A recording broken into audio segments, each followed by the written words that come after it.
Selanjutnya kita akan melakukan pengukuran tinggi lutut. Pertama-tama kita minta lansia untuk tidur dengan posisi lurus. Kemudian kita letakkan alat penyangga di bagian lutut yang akan diukur. Di sini kita akan mengukur tinggi lutut bagian kiri. Pastikan lutut membentuk siku. Kita dapat meletakkan bantal di bagian bahu lansia jika alat penyangga terlalu tinggi. Kemudian kita ambil alat mengukur tinggi lutut. Buat pergelangan kaki membentuk siku. Kemudian letakkan alat pengukur di bagian tumit dan juga bagian lutut lansia. Kemudian lihat skala pengukuran. Di sini tinggi lututnya adalah 48 cm. Lakukan pengukuran sebanyak 3 kali.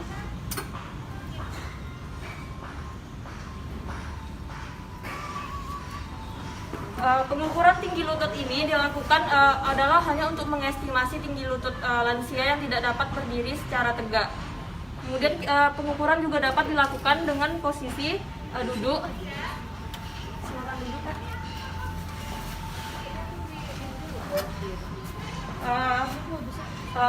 Setelah duduk kita letakkan alat penyangga di bagian lutut yang akan diukur.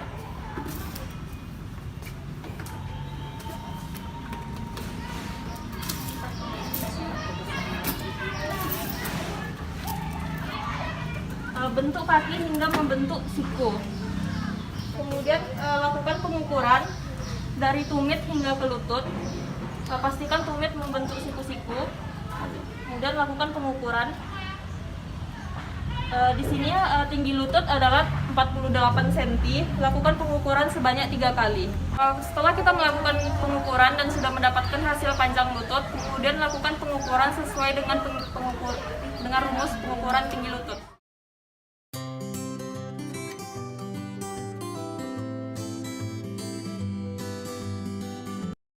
Kita akan melakukan pengukuran panjang depan. Yang pertama kita suruh pasien untuk berdiri membelakangi dinding. Lalu selanjutnya agar pasiennya dapat berdiri secara simetris, kita tempelkan pita di dinding dan pitanya itu sejajar dengan bahu pasien. Lalu kita suruh pasien untuk merentangkan tangannya. Rentangkan tangannya. Selanjutnya kita ambil pengukur panjang depan. Lalu kita ukur dari ujung jari tengah sebelah kanan ke ujung jari sebelah kiri. Didapatkan panjang depan pasiennya itu 153 cm. Dan ini pengukurannya dilakukan sebanyak 3 kali. Selanjutnya setelah kita melakukan pengukuran, selanjutnya mari kita hitung tinggi badan pasien menggunakan pendekatan panjang depan.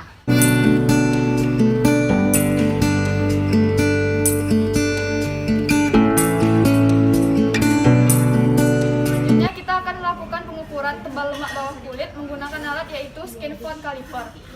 Pengukuran tebal lemak bawah kulit ini dapat kita lakukan pada 4 bagian tubuh, yaitu pada bagian biceps, triceps, subscapula dan juga suprailiaca. Sekarang kita akan lakukan pengukuran pada bagian biceps. Pertama kita minta posisi klien atau lansia untuk berdiri, lalu kita posisikan lengan membentuk posisi siku-siku. Selanjutnya kita ukur bagian lengan atas dari tulang acromion hingga tulang bagian siku bawah.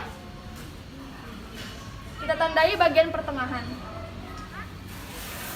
Boleh gulung. Setelah kita tandai bagian pertengahan, kita cubit secara vertikal seperti ini. Kita pastikan cubitan terasa tapi tidak sakit. Mohon maaf, apakah sakit? Enggak.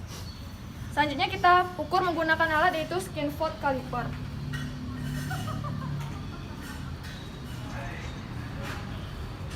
Kita baca hasilnya, lalu pengukuran dapat dilakukan sebanyak 3 kali. Selanjutnya dilakukan pengukuran lila atau lingkar lengan atas dengan cara kita minta tolong kepada kliennya untuk menyisihkan lengan bajunya. Tolong Nek. Lalu setelah itu kita minta pasiennya untuk menekukkan sikunya. Lalu kita ukur dari pangkal lengan klien sampai ke siku, lalu kita ambil nilai tengahnya. Baru kita lilitkan di bagian tengah yang kita cari tadi. Baru kita masukkan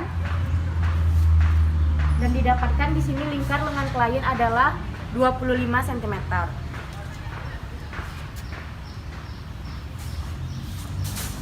Untuk form pengkajian itu dilakukan beberapa pengkajian dengan beberapa pemeriksaan. Yang pertama yaitu pengkajian berat badan dengan cara kita lakukan pemeriksaan berat badan kepada lansia. Lalu setelah itu kita tanyakan kepada klien kapan terakhir kali dilakukan pemeriksaan berat badan sebelum dilakukan pemeriksaan hari ini dan berapa hasil dari pemeriksaan tersebut.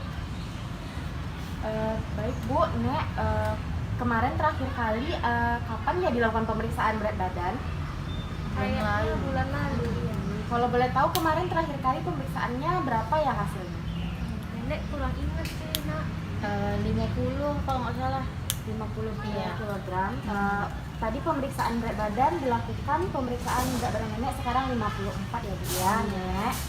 Setelah itu kita lakukan perbandingan antara berat badan terakhir kali dilakukan pemeriksaan dengan berat badan pada hari ini, di mana berat badan lansia pada pengukuran terakhir kali itu 50 kg dan pada pengukuran hari ini adalah 54 kg, di mana terjadi peningkatan berat badan sekitar 4 kg pada tubuh lansia. Lalu setelah itu kita lakukan pemeriksaan tinggi badan.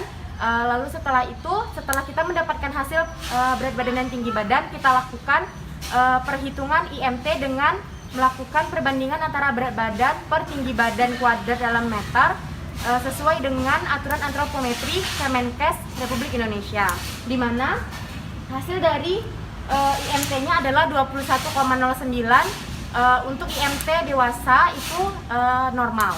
Lalu setelah itu kita lakukan pemeriksaan keadaan gigi, di mana kita lakukan pemeriksaan berapa jumlah gigi klien, lalu setelah itu bagaimana kondisinya, apakah ada terdapat kerusakan pada gigi klien atau tidak, lalu apakah klien itu membutuhkan atau menggunakan gigi palsu atau tidak, lalu setelah itu kita lihat apakah gigi palsu klien itu terdapat kerusakan atau ada yang hilang. Baik Nek, Bu, saya ingin bertanya, kira-kira ada berapa sekarang jumlah gigi nenek? Nggak ingat, pokoknya ada 2 gigi palsunya yang ada sekarang. Oh, pakai gigi palsu Iya, ya? ada 2. Ada tidak yang rusak gigi palsunya? Nggak ada. Giginya ada yang rusak? Nggak ada. Boleh dilihat sebentar.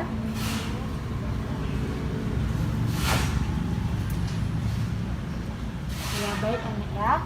Giginya karena menggunakan gigi palsu itu sekarang giginya lengkap, kondisi keadaan giginya juga bagus. Lalu setelah itu kita kaji kebiasaan dan pola makan klien. Apa saja makanan yang biasa dikonsumsi klien, bagaimana teksturnya, dan juga berapa kali klien itu makan dan berapa banyak porsi dalam sekali makan. Baik Bu, saya ingin bertanya, biasanya sehari-hari nenek makannya gimana? Nenek tuh biasanya makannya sehari-hari sedikit tapi berulang kali. Iya, kalau sehari biasanya makannya berapa kali? 3 biasanya. 3, ada snacknya? Ada, biasanya dikasih buah-buahan, kalau enggak bubur, kalau enggak dikasih susu gitu. Oh iya, seperti itu. Lalu biasanya tekstur makanannya seperti apa? Masih nasi atau bubur? Kalau nasi nenek bisa cuman yang pulen, yang lembek gitu. Iya, begitu. Porsi sekali makannya itu sebanyak apa Bu? Berapa nasi? Berapa centong nasinya? Palingan 1 centong nasi kayak segenggam lebih lah sih kalau di tangan kita.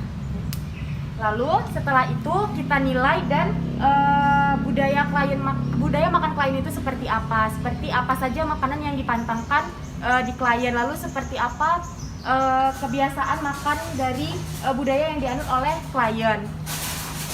Baik Bu, saya ingin bertanya, untuk budaya makan klien itu ada tidak makanan yang memang menjadi budaya seperti makan makanan bersantan, goreng-gorengan atau harus pedas gitu makanan? Kalau nenek dia biasanya suka makan makanan yang bersantan ya kan ya? Iya. Untuk pantangan, ada pantangan tidak? Nggak ada. Nenek semuanya dimakan. Baik, setelah itu kita lakukan pengkajian masalah fisik ataupun psikologis klien dalam makan.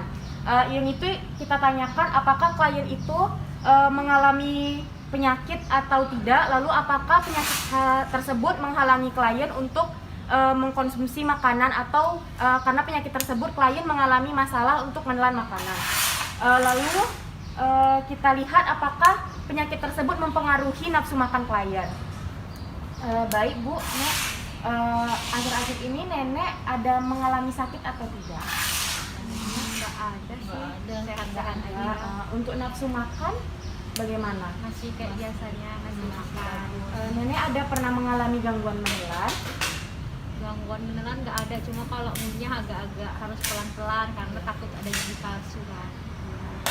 Lalu setelah itu kita kaji masalah farmakologis klien. Kita lihat apakah klien mengkonsumsi obat yang mempengaruhi nutrisi klien atau tidak. Seperti mengurangi nafsu makan klien atau mengakibatkan peningkatan atau penurunan berat badan pada klien. Ibu, saya ingin bertanya lagi. Apakah Nenek ada mengalami mengkonsumsi obat seperti obat hipertensi atau apa, Bu?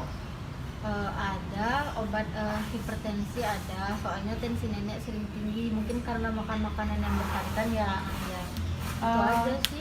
Saat mengkonsumsi obat tersebut apakah Nenek mengalami perubahan nafsu makan, Bu? Nggak ada, tetap makan juga. Kalau berat badan ada tidak mendadak naik atau Nenek menjadi lebih gemuk setelah mengkonsumsi obat tersebut? Iya ada. Setelah kita selesai melakukan pengkajian status gizi lansia, kita simpulkan status gizi lansia berdasarkan hasil dari pengkajian form pengkajian tersebut.